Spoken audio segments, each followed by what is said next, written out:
बिस्मिल्लाहिर्रहमानिर्रहीम। अस्सलाम वालेकुम। Doctor Wahid Hasan, veterinary officer. आज थोड़ा जो नौज़ायदा बच्चे होते हैं, बछड़े, उनकी खुराक के बारे में आपको थोड़ा बताना है कि जब तक दूध छुड़ा नहीं लिया जाता 4 महीने की उम्र तक, तो उस वक्त तक आपने क्या खुराक देनी है, क्या एहतियातें करनी है, तो वो उस सिलसिले में वीडियो बनाई है। तो सबसे पहले तो आप चैनल को सब्सक्राइब कर लें और वीडियो को लाइक भी कर दिया करें और बेल आइकन भी दबा दिया करें, क्योंकि अक्सर लोग जो है बेल आइकन नहीं दबाते। उस वजह से जो भी मैं वीडियोस अपलोड करता हूँ वो आप तक सारी नहीं पहुँच पाती। तो डेफिनेटली हो सकता है कि कई ऐसी अहम वीडियोस या टॉपिक्स हों जो आप फिर देखने से महरूम रह जाएं, तो फिर वो आपका नुकसान हो जाता है। तो बेल आइकन दबा दें और साथ वीडियो पूरी देखी करें, क्योंकि वीडियो के दरमियान में या आखिर में कई ऐसे पॉइंट्स मैं बताता हूँ जो शायद आपको ना पता हो। तो वीडियो शुरू करते हैं। बेसिकली जो भी है, गाय का बच्चा या भैंस का या बकरी का या भेड़ का, तो जैसे ही वो पैदा होता है तो सबसे पहले तो ज़ाहिरी बात है उसे खुराक की ज़रूरत होती है। तो बग़ैर किसी देर के उसे जो पहला दूध होता है वो लाजमी पिलाएं, चाहे 5 मिनट गुजर चुके हैं उसे पैदा हुआ है, जैसे भी है मतलब पिलाएं। क्योंकि वो जो पहला दूध होता है बहुत ज़रूरी होता है। वो उसकी आंतें जो हैं उसके अंदर म्यूकस या जो भी है एक दफ़ा सफाई भी करता है, साथ उसको ताकत भी देता है, क्योंकि बच्चे को एनर्जी चाहिए होती है। उसका माँ से रब्ता टूट चुका होता है, इसलिए अब उसे मुंह के ज़रिए खुराक चाहिए होती है। पहले तो क्योंकि उसे खून के ज़रिए जब माँ के पेट के अंदर होता था तो उसे वो खुराक मिल रही होती थी। अब क्योंकि जैसे बाहर आया तो उसे फ़ौरन खुराक की ज़रूरत है। तो आपने कितना पिलाना है इसके 4 महीने तक वीनिंग होती है। 4 महीने तक आप माँ का दूध पिला सकते हैं। तो कितनी रेशो के हिसाब से पिलाना चाहिए ये मैं आपको बताता हूँ। पहले 1 महीने आपने जो है उसे 10% ऑफ बॉडी वेट दूध पिलाना है। मतलब आपका जो बछड़ा पैदा हुआ है वो अगर फ़र्ज़ करें कि 30 किलो का है, तो आप उसे रोज़ाना 3 किलो दूध कम अज़ कम पिलाएं। अगर वो 35 किलो का है तो 3.5 किलो आप लाजमी पिलाएं। अगर वो 25 किलो का है तो 2.5 लीटर रोज़ाना आप दूध उसे लाजमी पिलाएं। तो ये तकरीबन 1 महीने की उम्र तक ये रहेगा। उसके बाद आप आ जाएं अगली जो 2 महीने की उम्र है, तो उसमें आपने पिलाना है तकरीबन 7% ऑफ बॉडी वेट, जिस्म का मतलब जिस्मानी वज़न का 7%।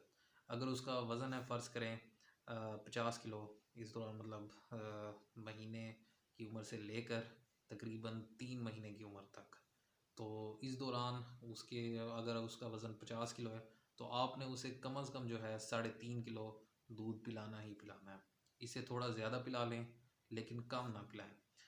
साथ इस दौरान आप काफ स्टार्ट रखें। हम तो अपने फार्म पे ये हमारी प्रैक्टिस है कि जैसे ही मतलब बच्चा पैदा हुआ उसे दूध तो पिलाना ही पिलाना है जो उसके बॉडी वेट के मुताबिक है। साथ फिर जिस शेड में हम छोड़ देते हैं, क्योंकि बहुत सारे बछड़े होते हैं, हर किसी पे इंडिविजुअल खुराक का उसे नहीं कर सकते। सिर्फ वो फीडिंग जो है, जो मतलब माँ का दूध हम पिला रहे हैं, उसमें हम इंडिविजुअली हर एक को पकड़ के उसकी माँ के नीचे छोड़ते हैं। वो जितना मतलब उसके बॉडी वेट के हिसाब से वो पी लेता है, उसके बाद हम उसे वापस खींच लेते हैं। फिर शेड में छोड़ देते हैं जहाँ पे 40-50 जो है वो बछड़े इकट्ठे होते हैं जिनकी उम्रें मुख्तलिफ होती हैं। 1 महीने का हम कैटेगराइज कर लेते हैं, ग्रुप बना लेते हैं। वो आसानी होती है 1 महीने तक की उम्र के या 3 महीने तक की उम्र के मेन बॉडी वेट पे हम वो ग्रुप करते हैं। इससे आसानी हो जाती है ताकि उनकी सफाई या उनको ले आना ले जाना वो आसानी होती है। अगर ज़्यादा बड़े बछड़े होंगे तो ज़ाहिर बात है वो जो बड़े बछड़े हैं वो हर चीज़ खा जाएंगे या छोटे बछड़ों को मारेंगे। तो इसलिए एक मखसूस वज़न की कैटेगरी के हिसाब से होते हैं तो वो ठीक रहते हैं। बड़े जानवरों में भी इसी तरह कैटेगरी वो अच्छी रहती है। तो खैर मतलब जैसे ही वो हम दूध पिलाते हैं तो उसके बाद जिस शेड में छोड़ते हैं तो वहाँ पे काफ स्टार्टर पड़ा होता है। हर किसी बछड़े की अपनी मर्ज़ी है, वो जितना खाए तो वो खाते हैं उसी हिसाब से। ख़ास तौर पे मतलब महीने की उम्र से जैसे आगे जाते हैं तो वो काफ स्टार्टर को खाना शुरू कर देते हैं। ये मखसूस किस्म का वंडा है, बड़ा इसका सिंपल फार्मूला है। काफ स्टार्टर पे मैं एक अलहदा वीडियो बनाऊंगा कि क्या कंपोजिशन होती है या कितना देना चाहिए या ये सारा कुछ।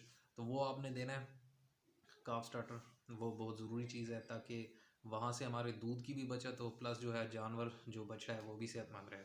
तो 3 महीने तक की मैंने आपको बता दी कि 7% ऑफ बॉडी वेट आप उसे देंगे। अगले जो 3 महीने से लेकर 4 महीने तक की उम्र है उसमें आपने 3% ऑफ बॉडी वेट देना है, क्योंकि इस दौरान जब अगर आपने काफ स्टार्टर शुरू से दिया हुआ है तो जो बछड़ा है वो काफ़ी हद तक घास खाने लग जाता है। हमारे बछड़े जो हैं वो महीने से जैसे ऊपर होते हैं तो वो घास खाना शुरू कर देते हैं, क्योंकि काफ स्टार्टर उनको मिल रहा होता है तो वो दूध से आहिस्ता आहिस्ता घास पे जा रहे होते हैं। काफ़ी मतलब आम फार्मर्स जो हैं वो इस बारे में एहतियात नहीं करते तो वो मतलब उनके बछड़े बाज़ 5-5 महीने के उम्र में भी वो दूध पे ही रिलाई कर रहे होते हैं।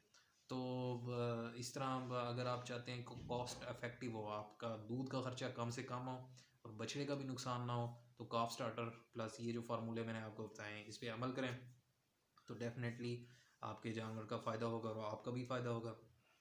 तो अगले 3 महीने से 4 महीने की उम्र के दौरान आपने 3% ऑफ बॉडी वेट देना है। फ़र्ज़ करें अगर उस बछड़े का जो वज़न है वो 60 किलो है, या फ़र्ज़ करें 60 किलो भी अगर आप कर लें एस्टिमेटेड, वैसे थोड़ा ज़्यादा ही होगा। तो 3 महीने की उम्र में अगर उसका 60 किलो वज़न है तो इसका 3% अगर आप करें तो आप इजीली अंदाज़ा लगा सकते हैं, जो भी कैलकुलेशन आती है उतना आप उसे दूध दे सकते हैं। या अगर 100 किलो है फ़र्ज़ करें तो 100 किलो का तो सिंपल सिंपल बनता है कि आपने 3 किलो ही देना है। तो ये आज की वीडियो इसी सिलसिले में थी। कोई और आपके जहन में अगर पॉइंट है, कोई मुश्किल है तो आप कमेंट कर सकते हैं, पूछ सकते हैं मुझसे, या मेरा व्हाट्सएप नंबर है उस पर रब्ता कर सकते हैं। और किसी और टॉपिक के बारे में जानना चाहें तो पूछ सकते हैं। तो आज की वीडियो यहीं तक थी।